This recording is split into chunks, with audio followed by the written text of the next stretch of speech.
O transporte de cargas por via marítima é com certeza o método mais eficiente, barato e seguro emprego atualmente. Mais de 5.400 navios porta-containers cruzam os oceanos anualmente, levando consigo basicamente tudo para que o mundo continue avançando e seja o que ele é hoje. Desde mantimentos até materiais tóxicos e explosivos.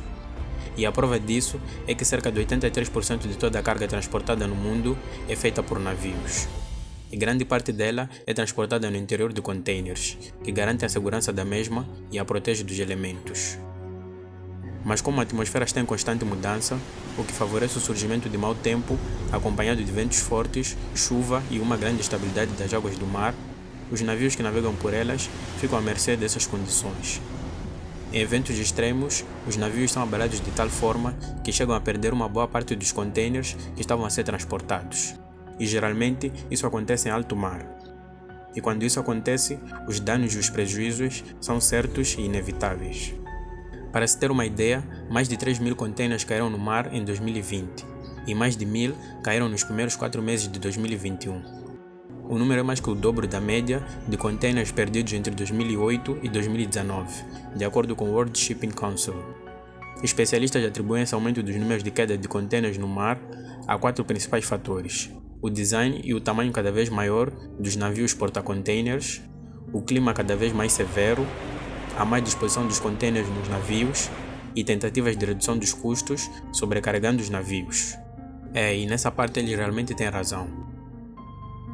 E como os navios transportam muitos containers, em média mais de 17.000, e não dá para saber exatamente o que há no interior de cada um deles, em casos de queda de containers, pode-se dar o caso de haver materiais perigosos, inflamáveis ou de risco biológico, como químicos, combustíveis, solventes e materiais radioativos, que geralmente são solúveis em água, podendo rapidamente se misturar com a água do mar e oferecer um grande risco para a vida marinha e da população vizinha. Por isso, quando esses eventos acontecem, o navio deve imediatamente comunicar e informar a sua estação sobre o ocorrido o mais rápido possível, e ao mesmo tempo enviar as coordenadas geográficas precisas do local do sucedido para que navios de busca se desloquem até lá o mais rápido possível. Mas se o tempo ainda estiver muito mau e o mar ainda estiver muito agitado após a chegada ao local dos navios de busca, podem ser obrigados a ter que abortar a missão ou aguardar até que a situação melhore, o que pode levar algumas horas, agravando ainda mais a situação. Foi o que aconteceu com o navio porta-containers MOL Comfort, que saiu de Singapura com destino ao porto de Jeddah, na Arábia Saudita, e se partiu ao meio em 17 de julho de 2013, devido ao mau tempo, afundando com toda a sua carga de 4.382 containers.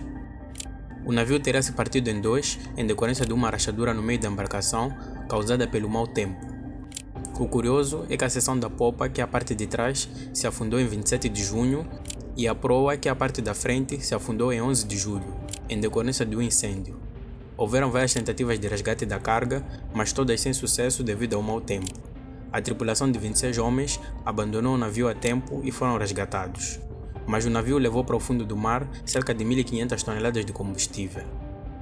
Durante uma noite de mau tempo, em 30 de novembro de 2020, o navio porta-containers One Apus, que saiu da China com destino aos Estados Unidos, encontrou uma célula de tempestade violenta com ventos fortes e grandes ondas que causaram um rolamento violento do navio, resultando na perda de 1.816 containers, dos quais 64 continham materiais perigosos, que se afundaram.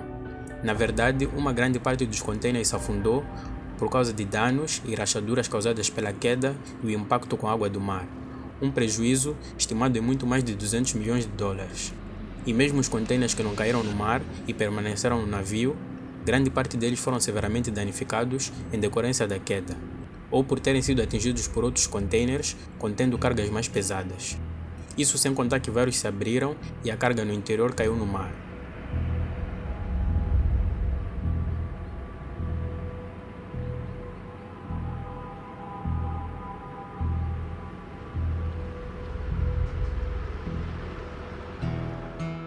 Os grandes navios porta-containers geralmente viajam com mais de 17.000 containers empilhados um por cima do outro, podendo passar facilmente dos 20 metros de altura desde o chão do navio. E para que esses containers não despenquem de lá de cima, há várias formas de os prender.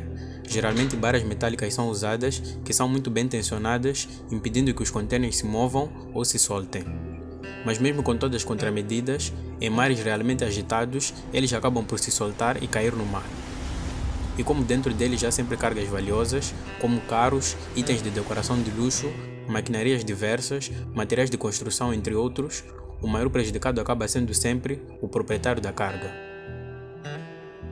Mas para recuperar os contêineres do fundo do mar e trazê-los à superfície é realmente difícil. E o primeiro e principal problema é a profundidade do mar, não sendo possível enviar mergulhadores para pelo menos localizar os containers, sendo o único meio praticável os ROVs, ou Remotely Operated Underwater Vehicle, ou veículos submarinos operados remotamente, que são veículos submersíveis controlados e operados remotamente por uma pessoa ou grupo de pessoas a bordo de uma embarcação ou em terra firme, e são capazes de descer a grandes profundidades de até 4.000 metros, e contam com garras mecânicas, luzes, sensores e câmeras. Como esses veículos não são capazes de trazer à superfície os containers, o seu uso se restringe a encontrar, manipular e prender os cabos de aço nos containers para serem içados um por algum navio de resgate. Uma tarefa bastante meticulosa, delicada e que pode se estender por várias horas ou dias, dependendo da agilidade do operador do ROV. E dependendo do local da queda, do número de containers, da posição em que se encontra cada container, da correnteza do mar e do quão enterrado no fundo do mar estiver o container, o processo de encontrar e trazer à superfície pode levar vários meses. E há casos em que os containers nem são encontrados. Imagina se no interior de um deles estiver o seu Mercedes G63 recém-comprado e importado, vindo diretamente de vários meses de muita poupança. Ou o seu Lamborghini Aventador.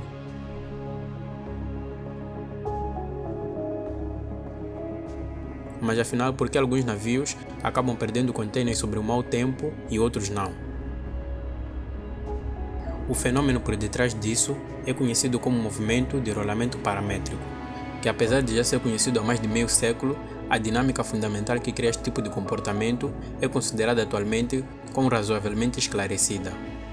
E ela afeta muito mais os navios porta-containers devido à geometria dos seus cascos, tanto a parte que fica acima da linha da água, assim como a parte que fica abaixo da linha da água, e também pela proa e a popa, que tendem a ser mais largas. Tais características contribuem para a variação das características de estabilidade do navio devido a mudanças constantes da geometria do casco subaquático conforme as ondas viajam ao longo do navio. O rolamento paramétrico também acontece quando as ondas não atingem o navio de frente, mas em ângulo. O navio entra em um movimento giratório em sincronia com as ondas. Esse balanço anormal, contínuo e severo, não apenas desloca e eventualmente deixa cair containers, mas também cria poderosas forças de torção e flexão com o potencial de partir o navio ao meio, assim como ocorreu com o Mole Comfort. Mas para evitar isso, a previsão meteorológica desempenha um papel fundamental. Saber as condições e a situação do mar é extremamente importante para evitar zonas em que o mar esteja muito agitado, oferecendo risco para a ocorrência de queda de containers. E voltando para os containers, quando eles são recuperados, geralmente não há muito o que fazer com a carga, uma vez que a água do mar é altamente corrosiva. Se dentro dele estiver um carro, além de estar severamente danificado pela queda, ele também estará muito enferrujado. Tudo irá depender de quanto tempo ele demorou para ser retirado, e geralmente não dá para aproveitar nada do que sobrou. Além disso, a poluição do mar gerada nesses eventos é incalculável. Isso sem contar que muitos dos containers acabam se abrindo no impacto e a carga é espalhada. E aí vai pneus, papelão, carros, metais, entre outros. Tudo para o mar. Mas por lei, quando a carga é perdida ou danificada, é de responsabilidade da empresa de transporte reembolsar o proprietário da carga. Mas isso pode demorar um tempo.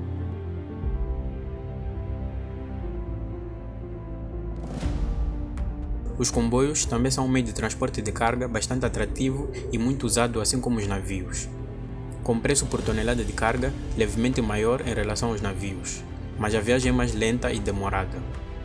O transporte de grandes volumes de cargas por navios continua sendo o método mais atrativo, eficiente, barato e seguro emprego atualmente, mesmo que sujeito às terríveis condições dos mares, que os faz eventualmente perder alguns containers.